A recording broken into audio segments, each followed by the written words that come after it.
Estimados, estimadas, les damos la bienvenida a la tercera charla de capacitación de la edición de Salud Digital del programa Cambio de Roles 2023, denominada El presente y futuro de la salud digital en América Latina y el Caribe.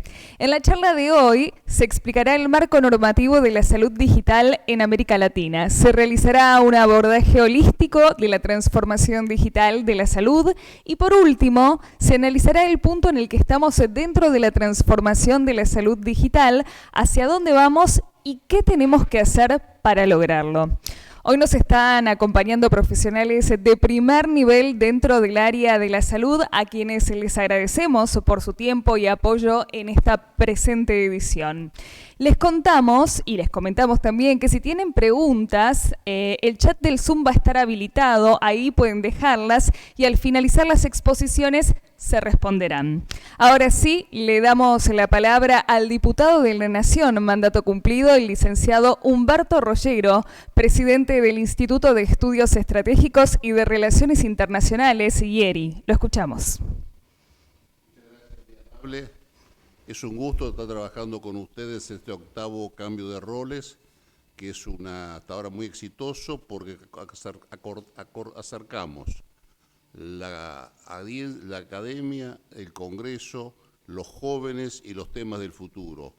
Esto es una síntesis que nos parece realmente muy importante y muy valiosa como aporte y contribución a la formación y de desarrollo de nuestros jóvenes argentinos y extranjeros que tenemos la suerte de compartir junto con hermanos de Chile y hermanos de Perú. Esto es una gran alegría y espero que en los próximos años podamos tener más hermanos latinoamericanos compartiendo con nosotros.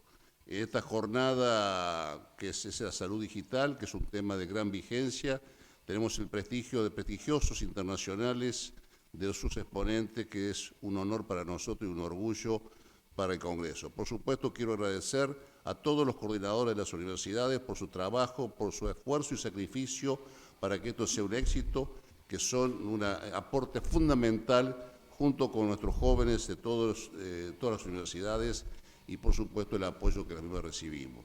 Dicho esto, agradezco su presencia, sé que va a ser una jornada muy fructífera, que la van a saber aprovechar de la manera más trascendente y correcta que podemos generarlo. Muchas gracias, a disposición, adelante usted. Muchas gracias, diputado. Ahora sí, procedemos a escuchar a la diputada de la Nación, mandato cumplido, la licenciada Cristina Guevara, secretaria de la Comisión de Salud y Previsión Social y coordinadora de la presente edición de Cambio de Roles. Escuchamos. Gracias, bienvenidos a todos los estudiantes, sus coordinadores y profesores, y especialmente a esta mesa exquisita y de lujo que tenemos hoy en este tema tan importante y tan de futuro que nos preocupa. Este cambio de roles y este trabajo, donde los estudiantes están trabajando sobre un proyecto de ley de un marco regulatorio de salud digital para la Argentina. Lo estamos haciendo junto con la colaboración, el apoyo del Observatorio de Salud de la Facultad de Derecho de la UBA, por supuesto de la Cámara de Diputados de la Nación, como ya lo dijo el diputado Rollero, y con una mirada común y una preocupación común con el Banco Interamericano de Desarrollo, que venimos realizando charlas en este sentido. Todo el tema del programa se centra en el proceso y la transmisión del conocimiento de todo el proceso de la construcción y la sanción de las leyes. Al final del ciclo, cuando sesionen los estudiantes en 4 comisiones y luego en el recinto de la Cámara, salen como casi verdaderos legisladores. Así que bienvenido. Esta es la segunda charla o encuentro de capacitación específica técnica, y el 29 de mayo tendrán la última charla de capacitación legislativa. Así que hoy no se diluyan, no pierdan tiempo preguntando sobre la metodología legislativa, sino estrictamente con lo que les van a aportar los especialistas que hoy nos acompañan, que es muy rico. Al final de la exposición de los dos primeros oradores que lo están haciendo desde la ciudad de Washington, el doctor D'Agostino y la doctora Jennifer Nelson, vamos a abrir las preguntas para que, como ellos se tienen que ir, ustedes respondan y brevemente alguna, y luego seguirá en la exposición la doctora Marisa Eisenberg del Observatorio de Derecho de la UBA y ella finalizará contestando las últimas preguntas. Muy bien, muchas gracias, diputada. Ahora sí, damos comienzo a las exposiciones del presente panel, presentando al doctor Marcelo D'Agostino. Marcelo D'Agostino es argentino, jefe de la Unidad de Sistemas de Información y Salud Digital de la Organización Panamericana de la Salud, Organización Mundial de la Salud. Es formado en Sistemas de Información, Salud Digital y Gestión del Conocimiento y Comunicaciones. Cuenta con más de 30 años de experiencia en salud pública, ha ocupado diferentes cargos técnicos y directivos en la OPS en las áreas de gestión del conocimiento, comunicaciones, bioética, investigación, sistemas de información, telesalud y salud digital. Lideró la implementación de varias estrategias y documentos políticos para las Américas. Actualmente lidera el desarrollo e implementación de un marco para la transformación digital del sector de salud en las Américas y es el enlace de las Américas para el nivel global de la Organización Mundial de la Salud en los temas de salud digital, innovación, infodemia y ciencias del comportamiento. Trabajó en Argentina, Brasil y ahora en los Estados Unidos de América. Diputada. Doctor Marcelo D'Agostino, bienvenido. Y bueno, lo escuchamos con la transformación digital del sector salud en las Américas, dónde estamos, hacia dónde vamos y qué debemos hacer para lograrlo. Bienvenido y tiene sus 20 minutos. Unos minutitos antes yo le voy a avisar cómo está su tiempo. Bueno, muchísimas gracias. Ustedes me confirman si me escuchan bien y si me ven, si ven la pantalla. Sí, ahí, perfecto. Okay, muchísimas gracias, Cristina, Constanza, Marisa, Jennifer. Es un gusto estar con todas y todos ustedes. Voy directamente al punto. Para nosotros es súper importante este tipo de eventos porque una de las líneas en la que estamos siempre trabajando en las actividades de cooperación técnica con otros países, solicitudes que tenemos de los ministerios de salud de los países, tiene que ver con el tema de modernización de instrumentos normativos, legales, y todo lo que son las bases fundacionales. No voy a ir en muchos tecnicismos, sino que quería compartir un poco esta visión desde nuestra oficina regional, de dónde estamos con este tema que hoy, si bien no es un tema nuevo, es decir, esto a mí me gusta siempre aclararlo porque para evitar volver a cometer errores del pasado, estos temas ya estuvieron de moda, se conocieron como e-salud, e-health, m-health, temas de inteligencia artificial.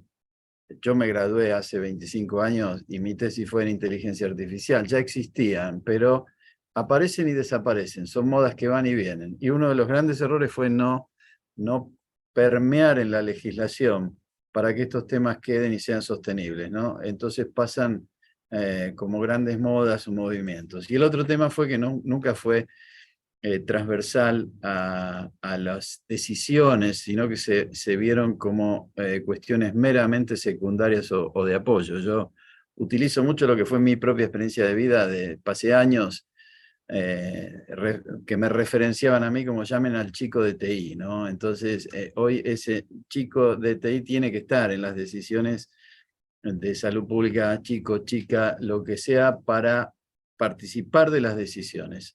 Entonces, un poco dónde estamos, por un lado es un momento ideal, eso sin ninguna duda, no hay precedentes de cómo se posicionó este tema en todas las discusiones, desde discursos presidenciales, agenda del grupo del G20, del G8, etcétera, está el tema de transformación digital. Entonces es un momento que sin duda hay que aprovechar, pero que implica que todo el mundo de cualquier profesión tenga que tener un poquito más de entendimiento y de conocimiento para que después todos los instrumentos, productos, aplicaciones o decisiones tengan coherencia con este movimiento que va más allá del sector salud, porque todos los gobiernos están en el proceso de transformación digital gubernamental, ¿no? Entonces, esto también es importante, esto yo lo aprendí mucho de personas como Marisa, de cuidado cuando se vayan a diseñar instrumentos normativos o actualizar la legislación, que se mire en un contexto más holístico y no necesariamente con un foco muy específico, porque decisiones alrededor de transformación digital en general en los países están sentadas a nivel de presidencia o vicepresidencia, ¿no? Entonces, esto es importantísimo a la hora de estos diálogos, de entender este concepto de la multisectorialidad. Y en ese sentido también estamos en un momento de convergencia, ¿no? Que va desde incertidumbres a esperanzas en que todo lo digital va a resolver todo. Algunas cuestiones, sin entrar en detalle, pero hoy está posicionado a tan alto nivel que forma parte de los lineamientos del propio secretario general de las Naciones Unidas, que define esta como la era de la interdependencia digital, el director de la OMS hablando del tema, nuestro director que acaba de asumir, el doctor Jarbas Barbosa, posicionando el tema al más alto nivel dentro de sus 5 pilares estratégicos para la Organización Panamericana de la Salud. Hay una sobrecarga también de datos con esto del Big Data y datos masivos. Ahora voy a mostrar una gráfica. Pero también hay cosas que no son tan positivas como hoy en día la formación profesional, los programas de educación, sobre todo en las carreras de grado y de posgrado del área de la salud, todavía no incluyen los temas de alfabetización digital como parte de la currícula, sino que queda a decisión de las personas si toman o no toman un curso al final o durante, pero si por algún motivo no quisieran tomar un curso, se forman de grado, de posgrado, de maestrías y hasta PhD sin tener siquiera una materia que tenga que ver con el mundo digital. Entonces acá también es importante que todas las discusiones que se hagan pensando ya en la integración de los sectores, ¿no? No existe cultura en el uso de toda esta parafernalia de datos o evidencia que está dando vuelta hoy en un mundo sobrecargado de datos. Y también hay que entender en este mundo de la transformación digital que, si bien hay mucha gente que todavía no está conectada, pero quien está conectado hoy es autor, es editor, es divulgador, es productor, está plagado de opinólogos. Entonces, hoy en día hace mucho más complejo todo esto, porque a la hora de tomar decisiones de un área que no es necesariamente de dominio de los tomadores de decisión del sector salud y de muchos otros sectores, está muy influenciada por toda esta infodemia que anda dando vuelta alrededor de lo digital, ¿no? Doy un ejemplo para mí muy representativo, que hoy se le pone la etiqueta de inteligencia artificial a algo complejísimo, pero también a un chatbot que tiene a lo mejor 4 opciones, que dice presione 1, hable con este, presione 2, hable con el otro, y a todos se le dice que es lo mismo, que es inteligencia artificial, ¿no? Entonces, un poco esto es lo que está pasando hoy en una sociedad muy conectada. Esta gráfica no representa ninguna novedad, pero lo que muestra es el incremento exponencial de participación de personas en reuniones virtuales.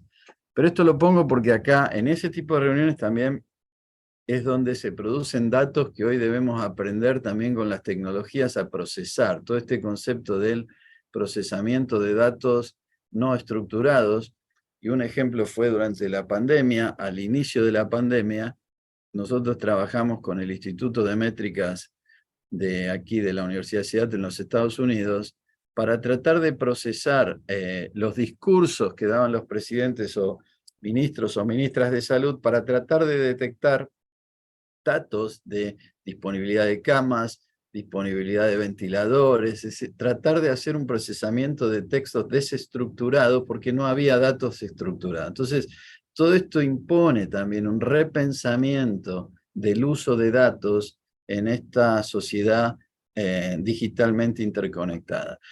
Estos son estudios que hicimos, lo hace una empresa y tiene datos, en general son encuestas en la Unión Europea, que muestra lo que fue en su momento los datos generados en 2013 versus los proyectados y los procesados en 2020. Y si esto lo escalamos ahora al 2023, triplica la producción de datos. Pero eso no es la parte más complicada en lo de que es transformación digital, sino que hoy ha superado la cantidad de datos frente a la capacidad de almacenamiento.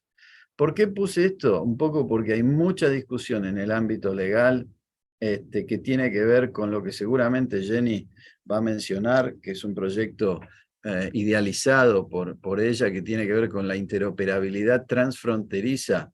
Hay muchos países que discuten el tema de dar servicios de telesalud, sobre todo en países chicos que tratan de dar servicios de telesalud con países vecinos, o tenemos territorios en el Caribe que son territorios británicos, franceses u holandeses, pero la legislación no acompaña esto de que los datos puedan ir atrás de las fronteras, ¿no? Entonces hoy hay todo un tema que hay que discutir, que antes no necesariamente se miraba como una discusión de salud pública, el tema de procesamiento de datos y capacidad de almacenamiento.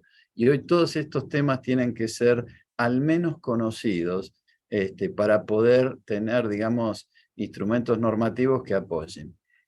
Esto lo pongo también porque esto también es el resultado de un estudio cual y cuantitativo, donde uno empieza a ver también que las preocupaciones que hay en los diferentes sectores, en particular en la prestación de servicios de salud, son temas que antes no eran preocupaciones, como es el tema de ciberseguridad, el tema de usabilidad de aplicaciones. Yo pongo el caso de lo que fue, en el caso, mi mamá tiene 84 años, vive sola. Cuando empezó el tema de la pandemia, quedarse en casa, y ella me decía que iba al banco, yo me ponía muy nervioso, le decía no salgas, no salgas, me decía, pero es que para hacer online banking, primero tengo que ir al cajero automático, imprimir un papelito, volver a casa y hacer. Entonces, eso que parecía una cosa simple, que es un tema de usabilidad de aplicaciones, jamás hubiera sido pensado como un tema de salud pública. Jamás hubiera sido discutido como una cuestión de que hay que normarlo. Pero el hecho de que un banco decía camine para imprimir iba contra una medida de confinamiento de quedarse en casa. Entonces, todo esto es lo que tenemos que repensar un poco en esto de dónde estamos, ¿no? El otro tema que nos pasa a todos es que hoy la gente busca información en múltiples fuentes. Es decir, esta cuestión ideal de decir voy a buscar un tomador de decisión o las decisiones basadas en evidencias, pensar que una persona va a ir a buscar a una base de datos especializada es una utopía. La gente busca en los buscadores, sigue personas en las redes sociales, escucha los medios de comunicación, participa en foros en las redes profesionales. Hoy en día todo el mundo que lo conoce está entrando al chat GPT para tratar de ver de dónde saca alguna información adicional. Entonces hay que entender también todo esto a la hora en que las instituciones gubernamentales o académicas producen información. Hoy hay que entender que hay que producir información entendiendo cómo nos están buscando. Si no, estamos publicando en un lado y la gente busca por el otro.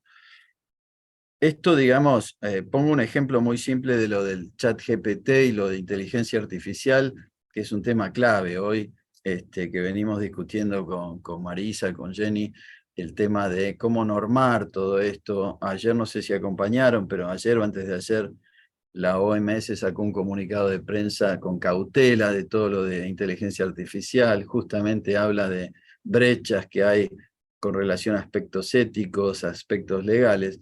Pero la realidad también, y yo soy muy pragmático en esto, cuando la gente busca en lenguaje natural.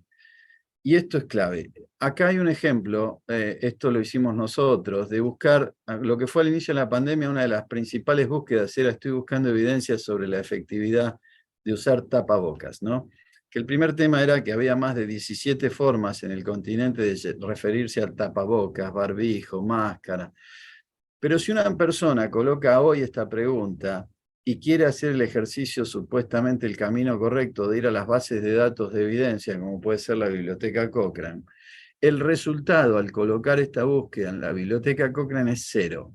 Como que no existe una información de evidencia sobre esto. Sin embargo, cuando uno pone la misma pregunta en el chat GPT, el resultado que da es algo que está en Cochrane y es una revisión sistemática de algo que está publicado en Lancet. Entonces uno dice, bueno, pero entonces me tengo que replantear esto, porque si yo lo busco por el lado de las fuentes basadas en evidencia, no lo encuentro, y sin embargo lo busco por un chat basado en inteligencia artificial y lo encuentro.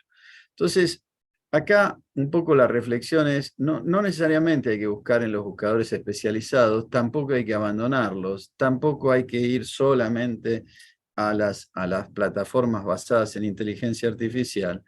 Entonces, un poco después voy a hablar de lo que debemos hacer, ¿no? Acá se transformó, no sé por qué este slide, pero bueno. ¿Hacia dónde vamos? Es una sociedad que está digitalmente interconectada y digitalmente interdependiente. Y esto yo entiendo, y nosotros tenemos estudios que acompañan el tema de las inequidades. Hay muchas inequidades en el acceso, no solamente a la conectividad, sino que hay como una falsa conectividad, que es aquella conectividad que no tiene ancho de banda, y aquí también es fundamental el tema de normativo en esto. Hay que dar cada vez más impulso al concepto de ver a la conectividad y al ancho de banda como nuevos determinantes de la salud. Es decir, sin un ancho de banda apropiado no podemos pensar en telesalud. Y si bien es verdad que hay muchos sectores en la región de las Américas, en los países que no están conectados, pero tenemos que utilizar esto para forzar a que todo el mundo esté conectado. Es decir, tarde o temprano todo el mundo tiene que tener conectividad, más allá de poder tener soluciones ad hoc para aquellos lugares sin conectividad. Entonces, un poco a nivel de reflexión, ¿qué es lo que podemos hacer? Primero tenemos que saber que todas estas cosas existen, es decir, el primer error que podemos cometer es no reconocer que esto existe, no saber que está dando vuelta, porque como toda cuestión tecnológica que está de moda, se impone sola. O sea, todos los países que han intentado bloquear redes sociales o grandes buscadores, todo eso ha fracasado. Es decir, lo que tenemos es que conocer que existe, aceptarlo y entender cómo podemos cambiar las cosas gracias al potencial de las tecnologías de información. Y esto que les digo, no es algo nuevo, y esto también yo lo pongo como un punto de reflexión, porque hay estudios y artículos que ya vienen desde el año 2015, es decir, hubo mucha gente que pensó mucho todas estas cosas, mucho antes de la pandemia, pero que lamentablemente no fueron escuchadas. Si ustedes se fijan, estos son artículos de revistas de mucho factor de impacto. En el año 2015, el Journal of Medical Internet Research ya publicaba artículos sobre la importancia de utilizar y entender los likes de Facebook como una nueva fuente para vigilancia epidemiológica.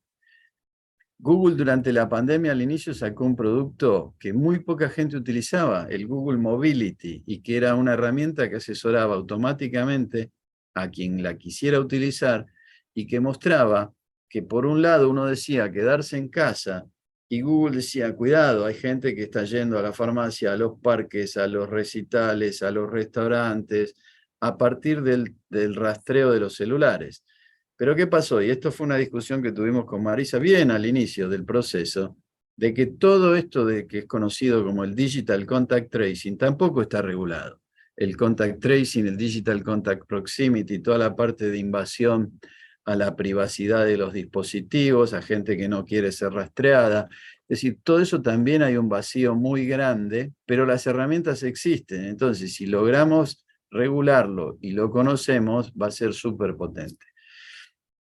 Y finalmente algo que nosotros pensamos como OPS es este concepto de apertura. Y acá también pueden jugar ustedes un rol fundamental que tiene que ver con, ya hubo movimientos y que ya están implantados en la salud pública, como es el tema del open access, del acceso abierto a la literatura científica, o el open source, el acceso abierto a los códigos, a los lenguajes de programación, pero hay muy poco o casi nada regulado con el tema de algoritmos abiertos.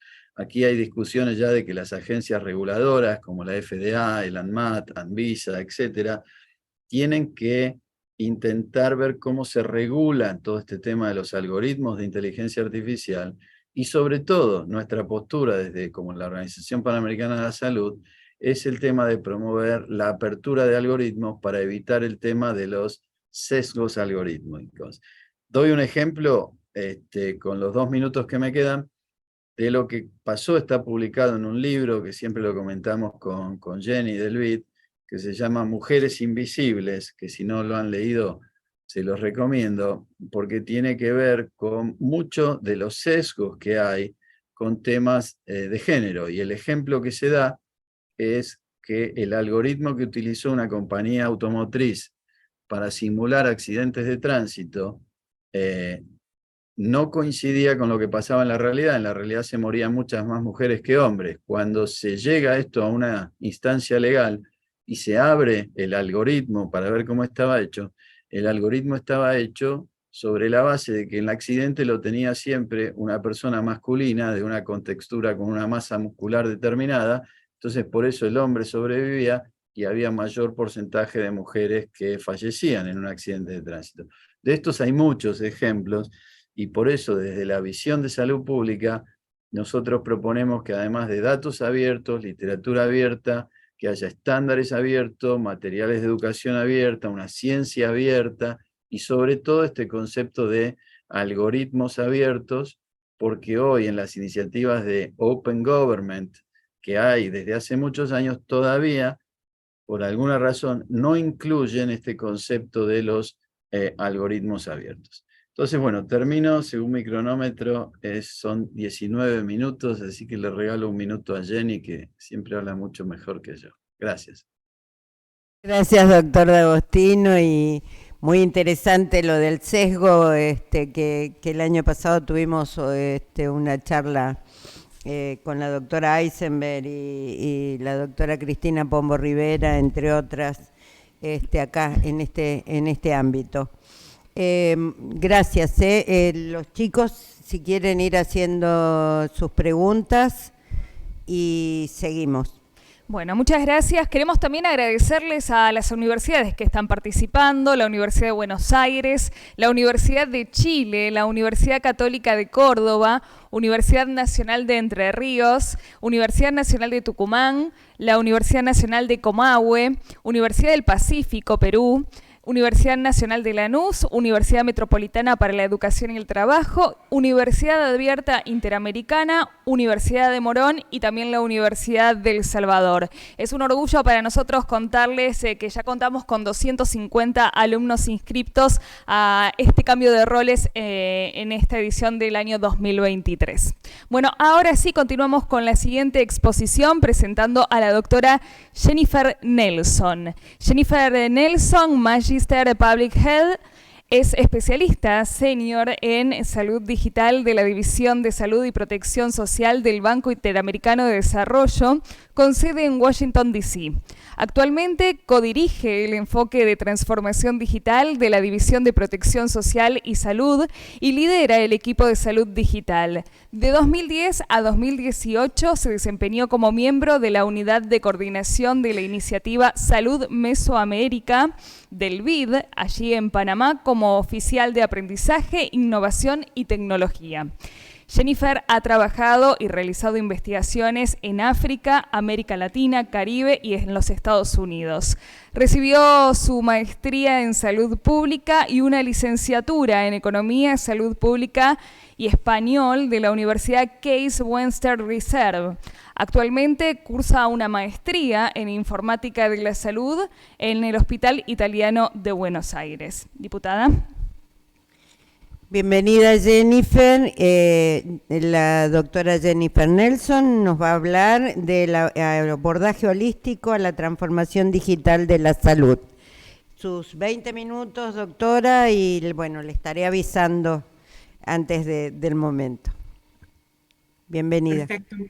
Muchísimas gracias, Cristina, Constanza, como siempre, Maritza, y también a Marcelo, con quien hemos trabajado mucho en conjunto los últimos años.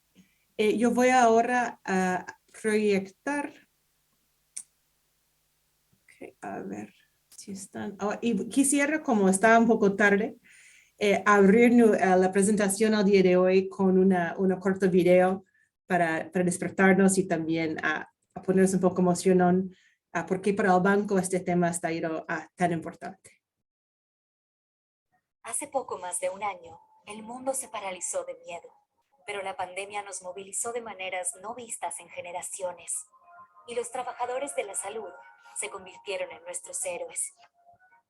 Nuestra salud y la de nuestros seres queridos se convirtió en la máxima prioridad. Nos adaptamos, innovamos y empujamos los límites de la ciencia y la tecnología. Pero hoy estamos en una encrucijada. ¿Aprovecharemos esta oportunidad para desarrollarnos y transformarnos?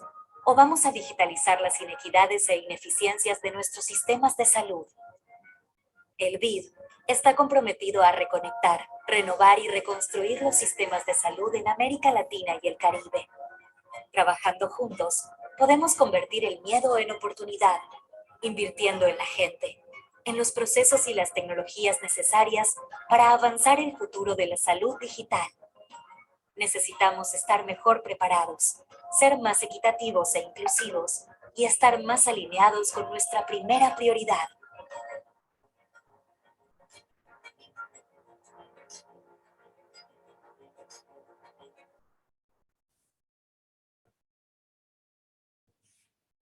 Bueno, muchísimas gracias y ahora ya podemos comenzar. Hace poco más de un año. Siempre nos pasa en las presentaciones de tecnología, ahora sí. Bueno, un poco yo quisiera comenzar hablándoles, como también ustedes vieron en nuestro video, nuestro enfoque en transformación digital de la salud realmente está enfocado en transformar la salud. Y las herramientas digitales son una manera que nos apoyan a apalancar y cambiar y acercar los servicios más a nuestra población. Al banco, en salud tenemos 3 áreas de enfoque. La primera es una acción multisectorial para promover la salud poblacional, es decir, un enfoque muy dirigido hacia la salud pública y cambio conductual y cambio de salud poblacional. También enfocamos en abordar la sostenibilidad fiscal y financiera y a mejorar la calidad de los servicios de la salud. Y como voy a hablar al día de hoy, las colegas me pidieron enfocar en la importancia y qué consiste de tener un enfoque holístico acerca de la transformación digital del sector de salud, que es algo complejo y toma tiempo. En el banco nosotros usamos 6 dimensiones que voy a ir explicando durante la presentación, así que, pero un poco que lo vean un poco como nosotros estamos abordando los 3 problemas primarios que tenemos en la región y viendo que la salud digital es parte de la respuesta, pero no la única cosa que necesitamos para cambiarlas. Y aquí enfocado en nuestra organización, nuestra misión es proveer asistencia técnica y financiamiento oportuno y de calidad integral. Vas a escuchar esta palabra integral, holística, mucho tras esto. Quizás es la parte más importante recordar de esta presentación para que podamos apoyar los países miembros con quien trabajamos en materia de transformación digital. No solamente de salud y también la protección social, porque nosotros nuestra visión es la salud, está en todas las cosas y necesitamos no solamente enfocar en la atención que recibimos, pero también los determinantes sociales de nuestra salud. Así que nosotros trabajamos en 4 áreas principales y les doy esta introducción porque luego vamos a repasar algunos proyectos para que podamos ir reflexionando sobre la complejidad que es a cambiar algunos de esos resultados y por qué necesitamos un enfoque holístico. Pero en principio nosotros enfocamos en apoyar el diseño, ejecución y evaluación, tanto de las agendas digitales y operaciones de financiamiento en términos de transformación digital de salud en la región. También enfocamos mucho en aumentar el capital humano, es decir, ofrecemos capacitaciones, hacemos partnerships con, por ejemplo, con Hospital Itano y otras organizaciones para poder fomentar el capital humano y vamos a dar algunos ejemplos de estos tipos de proyectos que tenemos. Tenemos alianzas con otros actores. Nuestro principal socio en salud digital es la Organización Panamericana de la Salud y también generamos conocimiento y intentamos difundirlos a todos los diferentes niveles del sistema. Así que simplemente quise resaltar acá la importancia para nosotros es trabajar con la Organización Panamericana de Salud, porque no sé si ustedes sepan, y como Marcelo mencionó a día de hoy, pero a nuestro conocimiento somos la única región donde los países de la región de las Américas han aprobado una política regional debajo de abordaje IS4H, donde apunta toda la región la importancia a la transformación digital. Así que nosotros también estamos alineados con estas políticas. Pongo esta lámina acá que realmente explica cómo estamos organizados en el banco por la transformación digital, pero para darles también la complejidad afuera del sector que nos afecta en términos de qué es posible en nuestro sector. Así que nuestro sector de salud está en esta caja amarilla, donde enfocamos en los servicios sociales de la salud, la educación, género, diversidad, migrantes, mercados laborales, etc. Pero obviamente somos parte de un ecosistema más grande, donde trabajamos con nuestros colegas de gobierno digital, que regula toda la transformación digital del gobierno, y también con otros sectores, porque nosotros en el banco trabajamos con el sector público, el sector privado y también los emprendedores. Así que es importante pensar, cuando estamos pensando en el abordaje holística, no solamente qué está pasando en nuestra casa de salud, pero cómo afecta todo el ecosistema más grande en este sentido. Así que ahora voy a repasar un poco de algunas herramientas y abordajes que tenemos en el banco, para que también se pueda ver en más detalle qué significa tener un abordaje holística de transformación digital. Esa es la primera lámina que tengo acá, es algunas frases, porque juntamente los gobiernos en América Latina, conjuntamente con el Banco de la OPS, hemos trabajado ya con 10 gobiernos en acompañar un proceso de crear hojas de rutas, agendas digitales, actualizarlos, lo que existen, etcétera. Y que hemos sacado acá son algunos de los diferentes frases que los participantes en ese proceso han usado para describir cuál es el estado futuro que ellos esperan en su país. Y aquí lo van a ver metas muy altas y complejos para atacar, pero también muy importante enfocar. Por ejemplo, estamos hablando de eficiencia, equidad, cobertura universal, transparencia, que son muy importantes, que los equipos y los gobiernos están esperando que se puede cambiar con estos abordajes en transformación digital. Como les mencioné antes, nosotros usamos 6 categorías, 6 dimensiones para asegurar que nuestras inversiones, abordajes, resultados esperados son balanceados. Y este concepto es muy importante, porque de la misma manera cuando estamos balanceando nuestros plata en la casa, es decir, su propio presupuesto en su casa, en qué inviertes es realmente a usted que le importa. Así que para nosotros es muy importante en saber si la manera que estamos viendo la transformación digital realmente es abarcativa y cubre todas estas partes.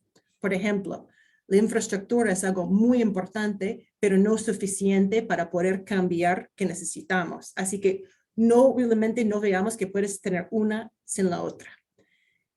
Nosotros usamos estas 6 dimensiones, pero lo hemos puesto usando la metáfora y la imagen de una casa. Y esta casa es muy poderoso para nosotros por varias razones. Uno, porque podemos pensar ahora, todos nosotros sabemos qué es una casa, sabemos que la casa tiene diferentes partes, la casa tiene una arquitectura, un blueprint, un plano que describa cómo queremos que organiza las diferentes salones en nuestra casa. Sabemos que también cuando encendamos las luces funciona bien porque estamos usando estándares, o cuando ponemos el agua caliente funciona y fluya de manera correcta y podemos bañarnos. Y este concepto es muy poderoso cuando aplicámoslo también a la transformación digital de la salud. Entonces, si comienzo con la pared de gobernanza y gestión, este es muy importante porque sin este pared, obviamente no podemos tener nuestra casa, pero también es la parte donde estamos viendo la parte del liderazgo. Si tenemos una estrategia, sea por supuesto ligado a todo ese esfuerzo y todo el marco normativo que, bueno, la doctora Marisa Eisenberg nos ha apoyado un montón para analizar a nivel regional el estado de estos marcos normativos para habilitar la salud digital. Pero no solamente esto, que también existe, que nosotros llamamos una arquitectura al plano para la casa, para asegurar que no estamos poniendo la tina en un cuarto, o que, por ejemplo, los lavamanos estamos poniendo en los sótanos sin ningún sentido. Así que esto es muy poderoso, porque capaz de diferencia a nuestras casas, donde estamos pensando, bueno, capaz necesito una casa para atender 2, 3 hijos hoy y mañana me va a venir con mi mamá, no sé, estamos planeando más o menos. Estamos intentando planear cómo nuestra casa digital y cómo vamos a atender millones de personas con todas las complejidades que Marcelo nos está veterando en el día de hoy. Así que este pared, especialmente para esta audiencia, es clave, porque sin esto no podemos asegurar que estamos haciendo equitativo, transparente e inclusiva en toda la manera que estamos creando esta casa. ¿Okay? Pasando al otro pared, que es igual de importancia, enfocamos en personas y cultura. Y este es muy importante porque ahí enfoque tanto en la gestión de cambio, tanto para los pacientes y los profesionales de la salud. Aquí, cuando estamos introduciendo nuevas herramientas, cambia la manera que estamos acostumbrados a recibir atención. Como Marcelo mencionó el tema de su mamá entrando al banco y el proceso que implica, imagina, bueno, capaz ustedes han experienciado estos temas personalmente, pero la primera vez que recibas un resultado del laboratorio en su celular, sin el acompañamiento de su doctor, y capaz es un malo resultado y no sabes cómo interpretarla. Porque, por ejemplo, quieres hacer una cita en línea también. Es decir, todos esos procesos son nuevos, tanto para las personas, pero también para las personas que están trabajando en el sector. Entonces, hay que asegurar que están gestionándolo de una manera efectiva. Y eso también es muy importante en la parte legislativa. Porque si tenemos una norma que dice que tenemos que firmar el receta con tinte azul o la histórica clínica electrónica en tinte azul o de alguna manera X y Y, pero en la práctica esto nos está impidiendo o imprimir una receta electrónica o impidiéndonos o creando más grasa, que digo en los sistemas, y más procesos innecesarios. Es muy difícil usar los beneficios que necesitamos de la transformación digital de la salud. Así que hay que ver cómo balanceamos las necesidades normativas con las necesidades operativas para que haya una solución. En el centro de la casa vemos como 3 bloques grandes. La primera es las cosas que estás más acostumbrado cuando escuchas salud digital. Y estas son las aplicaciones y servicios digitales del sector, que puede significar su histórica clínica electrónica, tu portal de pacientes, el sistema que usas para la videoconferencia, y además de tener, por ejemplo, los otros aplicativos que estás acostumbrado a usar. Pasando abajo, tienes el tema de infraestructura, y esto es como las tuberías y las luces que usamos en las casas para encender el agua o apagar la luz, que nos permiten comunicar con datos de una forma fluida, pero también segura en nuestros sistemas, que habilita la interoperabilidad, pero con privacidad y con ciberseguridad.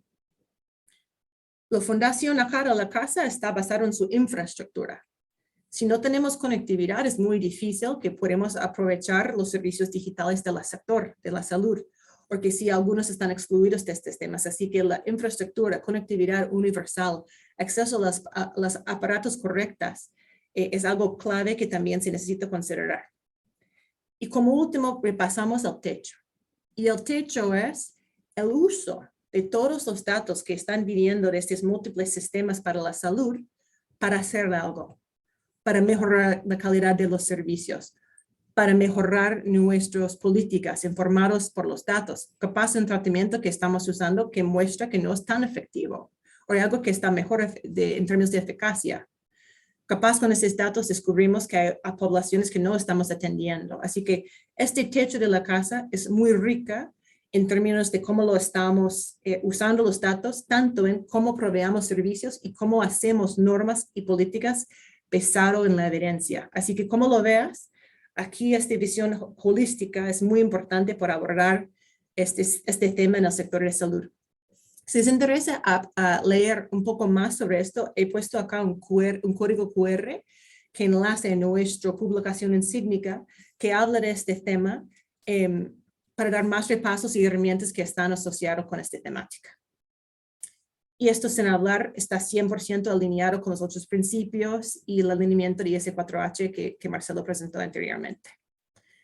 Aquí lo voy a repasar rápido porque ya había mencionado el tema de la importancia de tener una hoja de ruta, que ya hemos hablado con los 10 países, y quise rapidito repasar algunas herramientas que tenemos para también explicar la importancia, un paneo de cuando vas a diagnosticar un problema que necesitas diferentes tipos de herramientas y la importancia de tener un equipo holística para este diagnóstico, ¿no? Así que cualquier problema que estamos intentando atacar, sea, por ejemplo, si mi país está listo para intercambiar datos en salud, vas a notar la importancia de gobernanza y gestión, y este tema legislativo cae acá. Por ejemplo, si una herramienta de histórica clínica electrónica cumple con los diferentes estándares que tiene un país. Tenemos un scorecard que apunta a los estándares internacionales para medir esos tipos de cosas.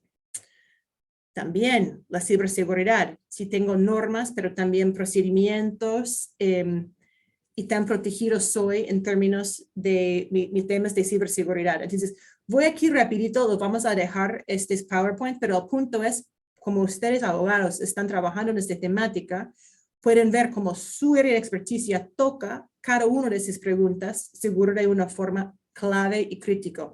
Y por eso su presencia en estas transiciones está tan importante.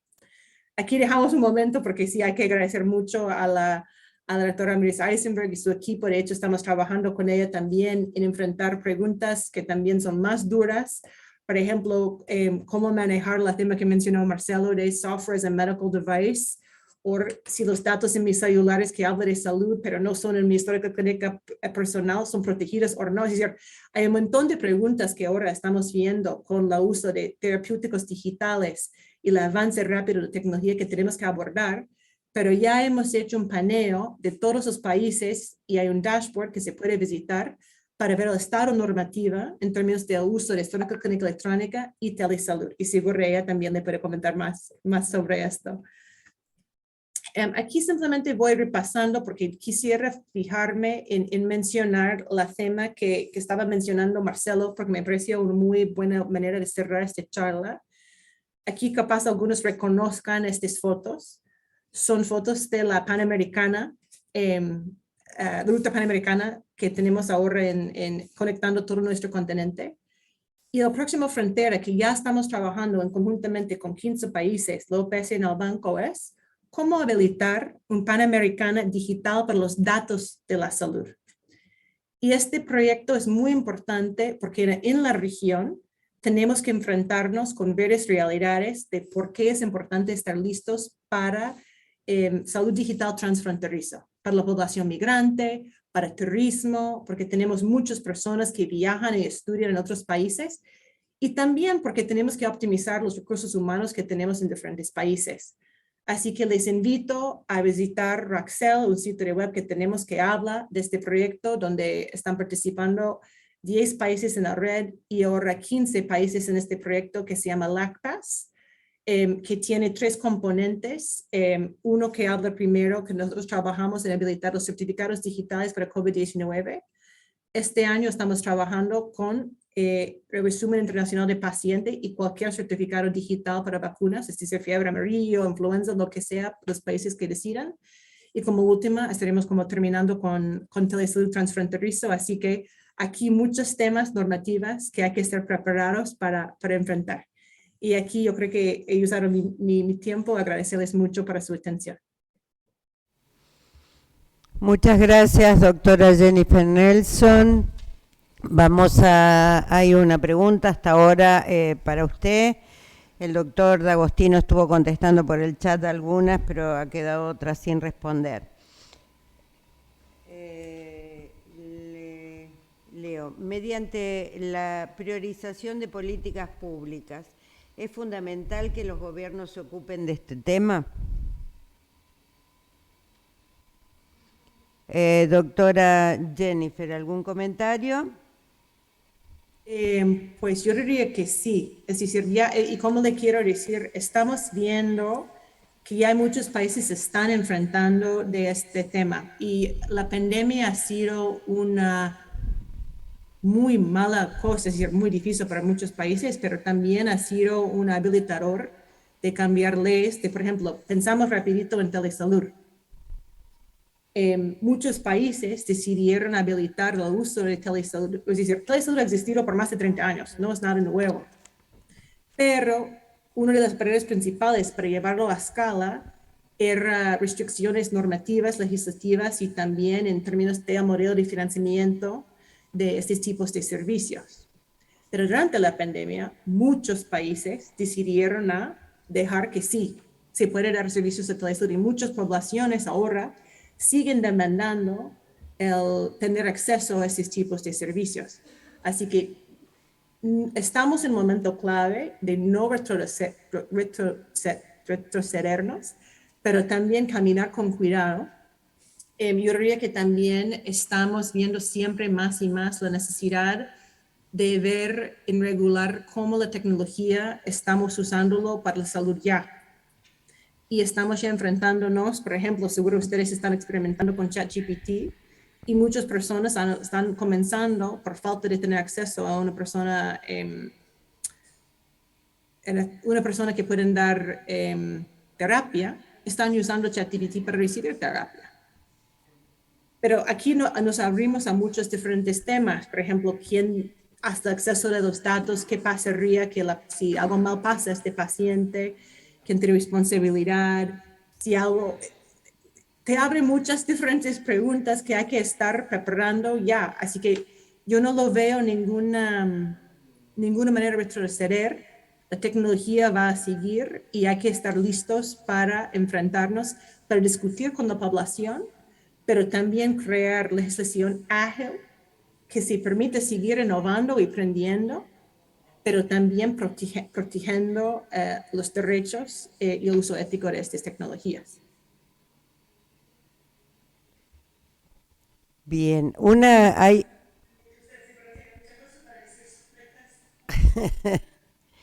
hay una pregunta para el doctor D'Agostino, que si bien me dijo que iba a contestar a través del teléfono, ¿cómo se puede tener esa política de algoritmos abiertos en relación con una regulación de app de contacto como Google Móvil? Doctor D'Agostino. Sí, ¿me escuchan también? Perfecto. No tendría una respuesta muy concreta a esto porque varía de país a país.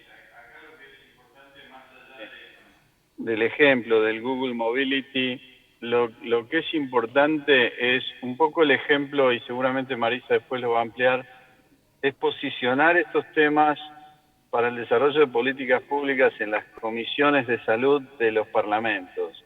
Si la única manera, combino con la pregunta anterior, la única manera de posicionar o desarrollar políticas públicas o de renovarlas es con el compromiso de instituciones de gobierno. Después puede haber un montón de otras instituciones apoyando y es muy importante que se involucren en la construcción, que se involucre a la academia, grupos de expertos, think tank, pero el rol del gobierno es fundamental. Sin el gobierno no hay políticas públicas.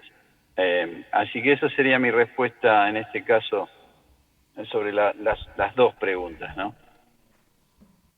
Bien, gracias. Doctora Nelson, leo dos preguntas, ¿sí? La problemática más trascendental es la equidad en materia de conectividad, aunque la pandemia ha sido el puntapié inicial para adaptarse a estas nuevas modalidades. ¿Cuáles serían las herramientas para el profesional para poder lograr realizar un buen diagnóstico? Esta es una pregunta de la Universidad de Morón. Doctora. Bueno, yo diría que uno de los temas más importantes es decir, primero muy de acuerdo con este tema de la necesidad de expandir la conectividad. De hecho, uno de los principios que tenemos desde la OPS es conectividad universal y su importancia, porque imagina, no es solamente que si no tienes acceso al Internet, que no vas a tener acceso a telesalud, pero también información clave para cuidarse, si hay una alerta en su comunidad. Es decir, es muy difícil, por un lado, pensar en cómo personas ahora en el mundo como está el día de hoy, poder participar activamente de forma de calidad y recibir servicios de calidad sin tener acceso a Internet. Otro tema muy importante que mencionó Marcelo hoy, que no quiero descartar que está relacionado a este tema, es que cuando creamos sesgo, o cuando creamos, o cuando existen esas brechas también de conectividad, muchas veces los datos sobre estas personas y sus necesidades, sus preferencias, no están incluidos en las bases de datos que se usan para programar algoritmos, para también tomar decisiones de políticas, para decidir presupuestos. Así que el sesgo de no estar conectados y el hecho de que ahora tampoco no vas a recibir servicio, pero tampoco vas a estar incluido en los bases de datos usados para tomar decisiones, es un doble hilo. Es decir, entonces tiene mucha importancia la necesidad de primero detectar en cada país cuáles son estas brechas, cuáles son las brechas de calidad de la conectividad, porque nada me sirve si mi internet está tan lento que no puedo hacer un sitio de web para hacer una cita médica, ¿ves? Así que estos mapas, estamos, por ejemplo, en el banco trabajando muy de cerca, tenemos todo un departamento dedicado a conectividad que trabaja desde el telcos, pero también con el bandwidth para asegurar que existe, pero no ha sido hecho en todos los países mapas bien detallados para mapear la calidad de conectividad. Y es algo que estamos priorizando porque es clave. Es una de las cosas fundamentales para habilitar que este funcione. Así que para detectar esas brechas, un diagnóstico es clave. Sobre las herramientas para poder realizar un buen diagnóstico, no sé si refiere a parte de infraestructura y conectividad. Sí existe. Si ustedes lo bajan al documento de Gran Oportunidad, visiten nuestro sitio web y también lo ves, hay varias herramientas que se pueden usar para diagnosticar diferentes partes de este caso que le presenté, incluyendo la infraestructura. Así que, y son algunos, por ejemplo, el CITIC.br, que se lo han hecho, es muy bien recomendado. Y se puede comparar entre los países en términos de infraestructura, adopción de herramientas tecnológicas, tanto para profesionales y los pacientes y la población. Así que existen varias herramientas, depende mucho, claro, en la pregunta que quieres contestar. No sé si esto contesta la duda.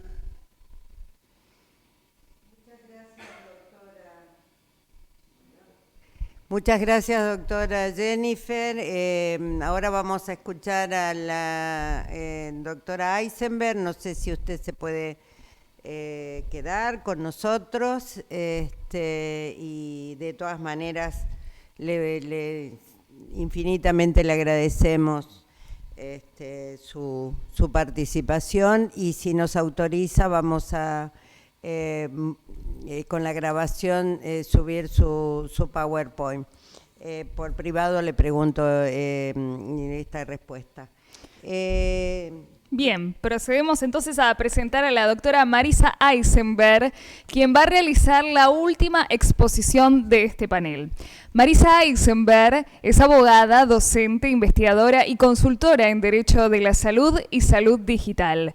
Maestranda y doctoranda de la Facultad de Medicina y Facultad de Derecho de la Universidad de Buenos Aires. Especialista en Derecho Civil de la Universidad de Salamanca. Diplomada en Derecho de la Salud de la Escuela de Procuración del Tesoro de la Nación.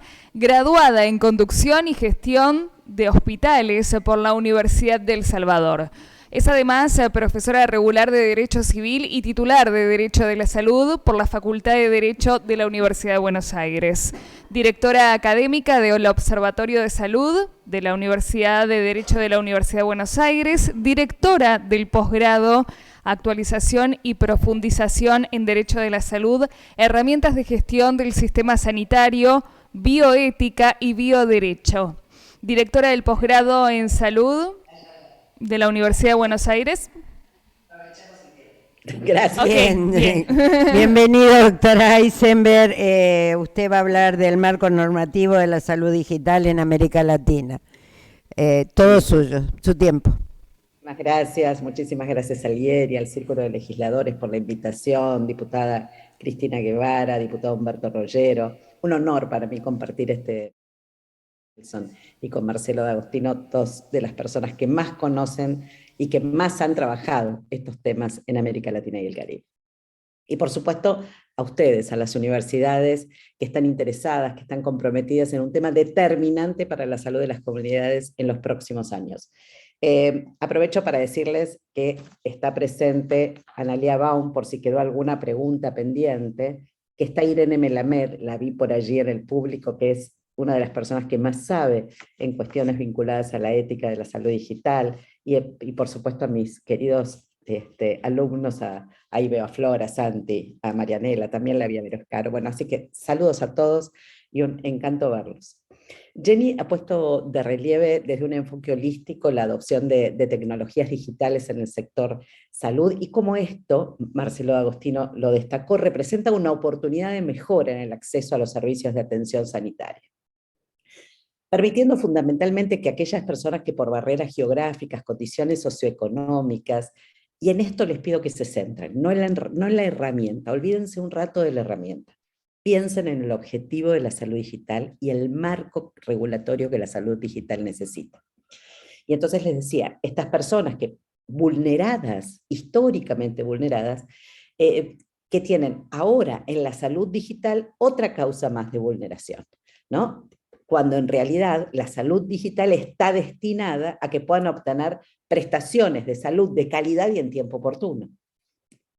Fíjense ustedes que entre los distintos determinantes que han nombrado Jenny, que ha nombrado Marcelo incluso ha incorporado otro determinante que yo anoté aquí porque es un tema muy interesante, la conectividad y el ancho de banda, ¿no? Como nuevos determinantes de la salud. Estos distintos determinantes afectan y la tecnología viene cobrando fuerza. ¿Por qué?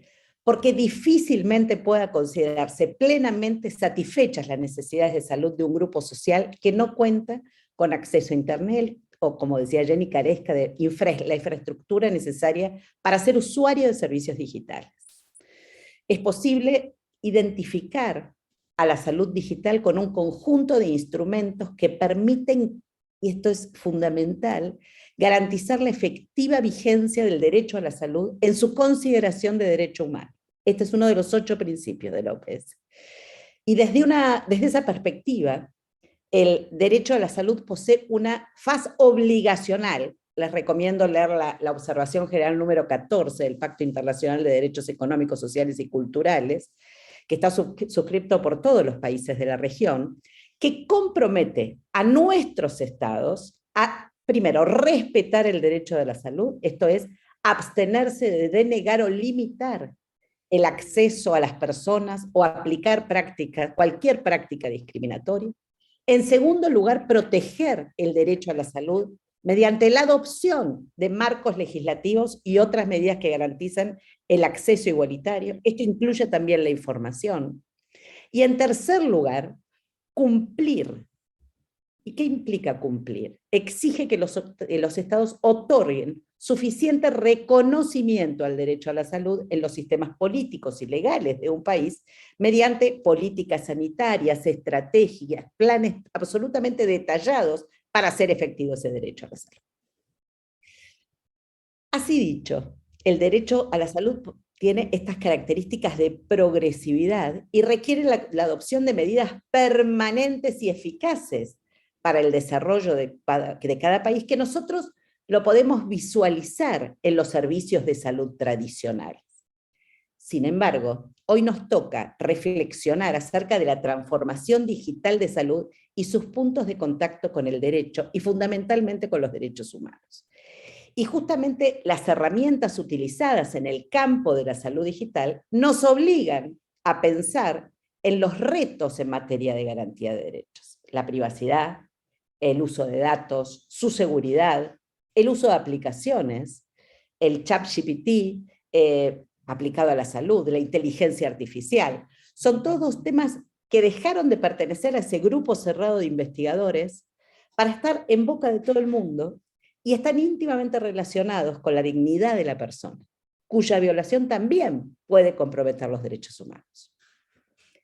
Pero tenemos un problema. No tenemos estándares regionales aceptados que promuevan, estimulen y aseguren el acceso de todas las personas a los beneficios de la transformación digital de salud de manera inclusiva y equitativa.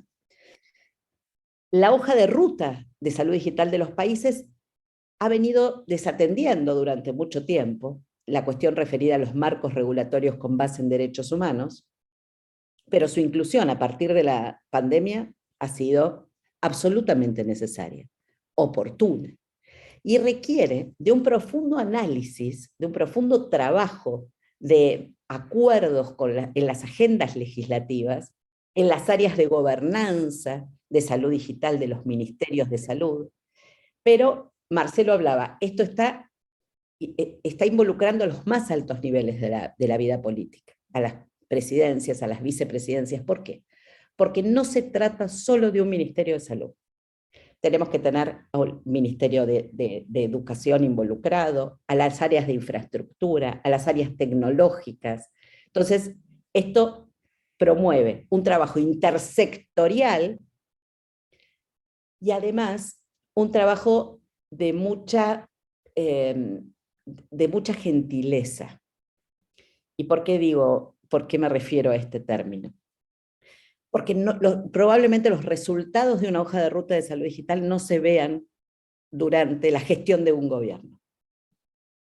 Por eso hay que ser absolutamente generoso en la elaboración de las agendas e incluso tener la posibilidad de construir agendas de consenso, ¿no? Es muy interesante ahora en esta próxima elección que tenemos en Argentina, poder preguntarle a los candidatos qué piensan, cómo piensan implementar la salud digital. Y además de esta labor intersectorial, hay toda una labor de cooperación internacional y de colaboración académica por detrás. Por eso ustedes están aquí, porque están abriendo paso a esa agenda de inclusión de derechos humanos en materia de salud digital. ¿Y por qué lo hacen?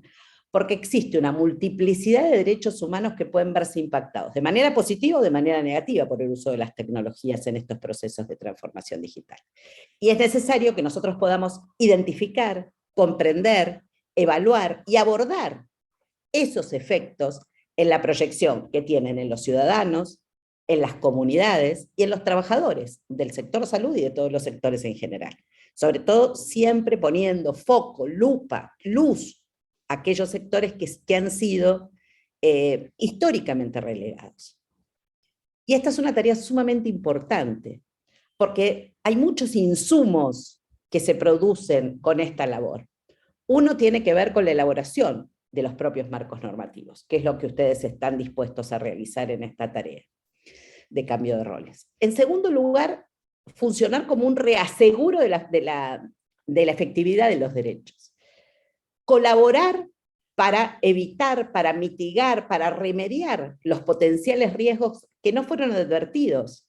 Marcelo decía, mujeres invisibles, Jenny lo tiene como libro de cabecera, ¿no? Estos efectos del uso de tecnologías digitales en los derechos humanos y en las distintas perspectivas. Y también optimizar todos los beneficios en apoyo de un acceso equitativo. ¿Y por qué decimos un acceso equitativo? Porque todo lo que tiene que ver con la equidad es una injusticia que nosotros podemos evitar. Y esto es lo que nos convoca, ¿no? Marcos regulatorios robustos que sean capaces de soportar cambios constantes, pero que no desatiendan a su vez esa situación de debilidad estructural que tienen muchas de las personas, que si no solo terminamos dictando lo que llamamos normas escenográficas, normas que parecen interesantes, pero que no garantizan derechos, o que si los garantizan no tienen efectividad en la práctica. Y allí es muy interesante incorporar en la agenda política la evaluación de impacto de los derechos humanos, que no está desarrollada en el campo de la salud digital. Por ejemplo, las startups no tienen en cuenta normas jurídicas, no tienen en cuenta principios bioéticos. Tampoco existe el desarrollo, y esto es una tarea pendiente, ustedes los más jóvenes tienen cabeza para hacerlo ya, de las dimensiones con las que se debe evaluar ese impacto. Entonces, ¿qué preguntas inteligentes nos debemos formular? ¿Son suficientes las normas y los principios bioéticos con los que contamos frente a la irrupción tecnológica en salud? ¿Qué tenemos? ¿Qué nos falta? ¿Qué áreas de vacancia tenemos que cubrir? ¿Las intervenciones que se hacen en materia de transformación digital son efectivas? ¿Se orientan a toda la población, incluso a aquellos que están allá lejos? Y para los que están cerca poseen una discapacidad, ese desarrollo contiene ajustes razonables para quienes no pueden leer, para quienes no pueden escuchar, para quienes no pueden trasladarse. Participan equipos diversos en el desarrollo para evitar que ese choque de auto no mate a más mujeres que hombres. Tiene perspectiva de género. Tiene presente a los usuarios finales, a los pacientes. Incorpora un enfoque humanizado de la atención sanitaria.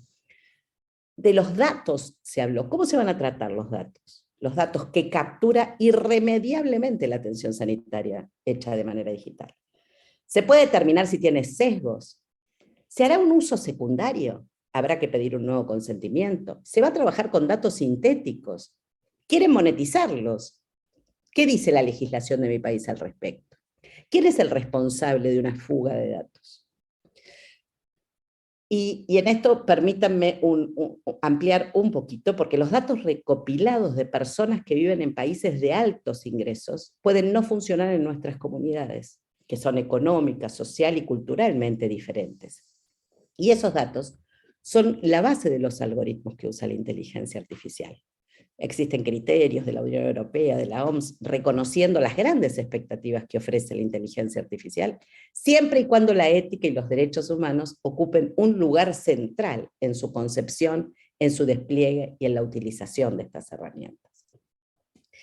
Sin ánimo de complejizar más, no me van a creer, otro tema que deben tener presente son los datos genéticos, que también son datos personales y están referidos a características genéticas heredadas o adquiridas por una persona y que dan información sobre nuestra fisiología, sobre nuestra salud, sobre la predicción de las enfermedades que podemos tener.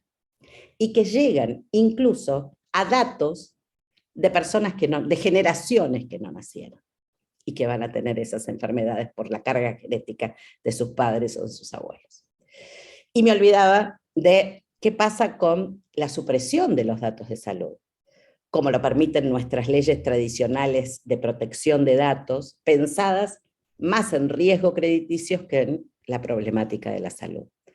¿Cómo se pensó el respeto por los derechos del paciente, por la privacidad, el acceso a la información, la portabilidad de la historia clínica, la identificación de las partes?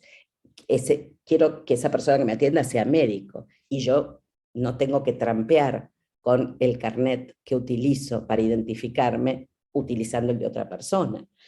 ¿Qué pasa con los consentimientos, con los usos y condiciones? ¿Cómo genero confianza pública? Estas son algunas de las preguntas que debieran formar parte de una agenda o de una agenda pretendidamente parlamentaria, porque como la pandemia sabemos que vendrá otra, y también sabremos de la posible afectación de derechos y de valores fundamentales del ser humano, y entonces tenemos que ocuparnos de cómo mitigarlos. Para telemedicina ya tenemos tiempo cumplido, vayan al documento que les mostró, que hicimos con el BID y que mostró Jenny, Medicina de precisión es otro tema que tienen que empezar a mapear, que se percibe como un nuevo paradigma y representa un cambio relevante en las estrategias sanitarias, y que también se vale de las ciencias ómicas, es decir, del campo genómico, de las tecnologías emergentes, la inteligencia artificial, la ciencia de datos, las prótesis 3D, y que pueden abrir paso, y que han abierto paso, al cambio del rumbo de una patología y del cuidado de la salud. Los nuevos medicamentos digitales, otro tema que tienen que mapear, que son drogas inteligentes que con ayuda de dispositivos almacenan información para el seguimiento de la evolución de los pacientes. No son ese medicamento tradicional que sacamos de la cajita. Estos nuevos medicamentos tienen un sensor de rastreo más pequeño que un grano de arena, que guarda información y permite hacer más efectivos los tratamientos. ¿Por qué? Porque pueden agregar sistemas de recordatorio para una persona mayor o que tiene Alzheimer, porque permite modificar la dosis en tiempo real si una persona está haciendo una baja de glucemia de su bomba de insulina. ¿Escucharon lo que dije? Imaginen las cuestiones de seguridad que involucran estos dispositivos para evitar que sean hackeados con efectos absolutamente impredecibles. Es un futuro que ya llegó, que requiere redefinir estándares con claridad, regulaciones sobre usos, condiciones, consentimientos, datos, pero también evaluar categorías de derechos que pueden verse vulneradas por una enorme invasión a la privacidad, una especie de gran hermano biomédico, con una también posible afectación a la autonomía. Son nuevos interrogantes frente al uso de tecnologías que nos obliga a repensar las respuestas que ya no son binarias. Son desafíos tan enormes como intensos los que tienen ustedes por delante, pero a mí me deja tranquila porque sé que se van a ocupar de estos temas. Vamos a ir aprendiendo juntos en este puente hacia una nueva humanización de los cuidados, hacia el diseño de soluciones que busquen garantizar derechos humanos y que nos invita a repensarnos también como humanidad y encontrarnos colectiva y solidariamente. Muchas gracias. Muchas gracias, doctora Marisa Eisenberg, un placer. Yo quería, antes de hacerle una pregunta,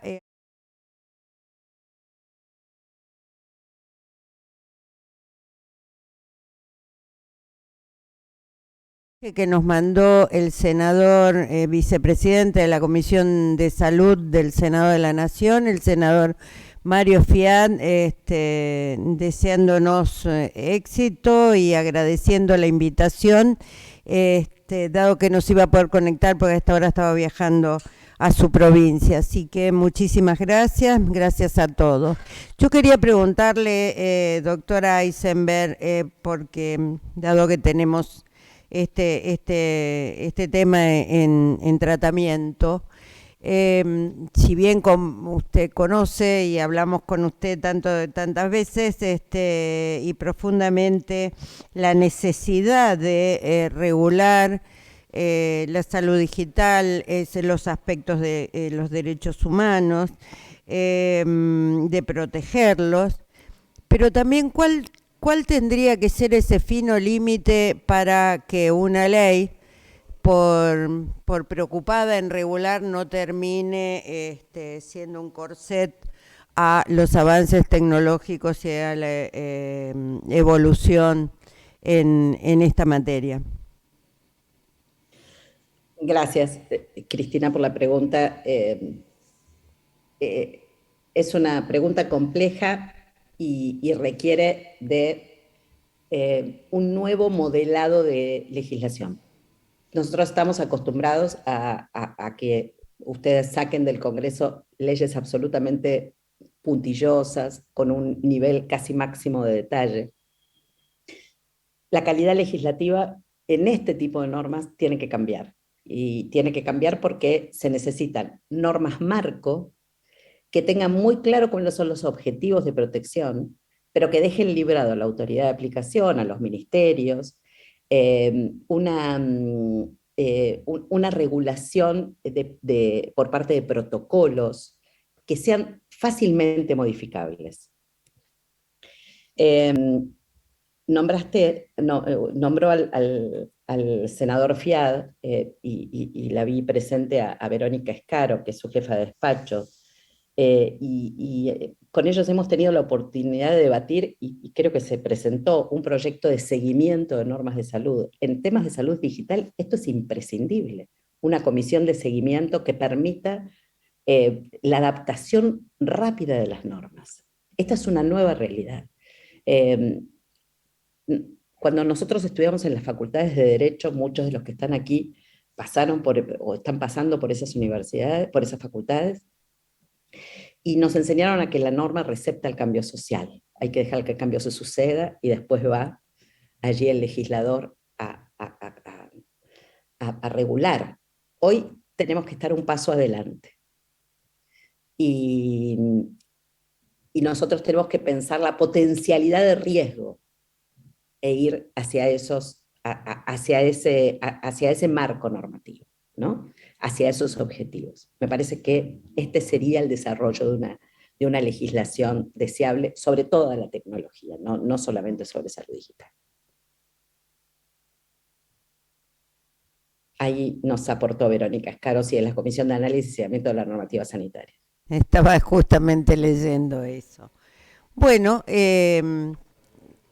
creo el tiempo justo y agradeciéndoles la participación a los expositores. Por mi parte los saludo, y el diputado presidente del IERI, Humberto.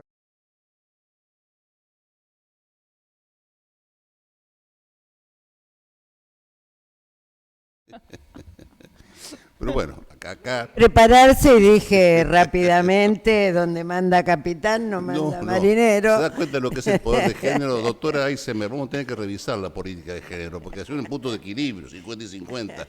Me parece pasado por otro lado. Bueno, hemos asistido a unas exposiciones magníficas, tanto de la doctora Jerison, el doctor Agostino, y por supuesto de Marisa, que siempre tiene una calidad.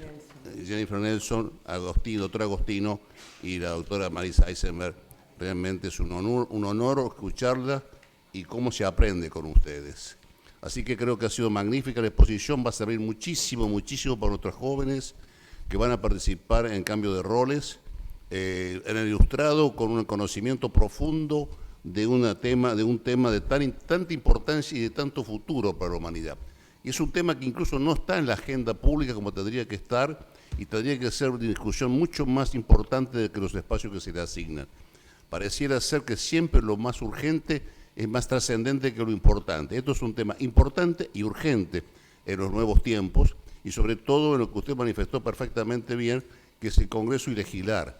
O sea, el mundo cambió y el Congreso tiene que aprender a legislar en alta velocidad, con los marcos regulatorios, los marcos y las normas, y un fino equilibrio entre el Congreso, el Poder Parlamentario, el Poder Legislativo y el Poder Ejecutivo, que a veces también es un fino cristal que se rompe. Ha existido una jornada magnífica, muchísimas gracias, un verdadero placer.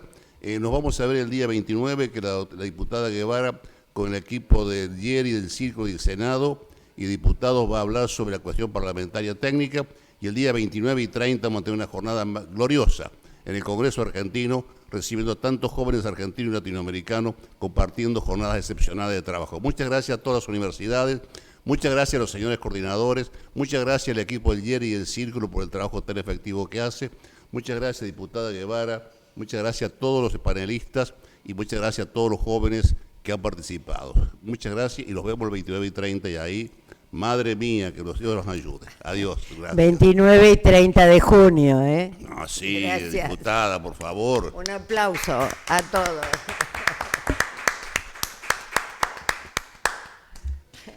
Bueno, en nombre del Círculo de Legisladores de la Nación Argentina y el Instituto de Estudios Estratégicos y de Relaciones Internacionales, les agradecemos a todos por haber participado de esta charla de capacitación. Les deseamos que tengan una excelente noche. Hasta pronto.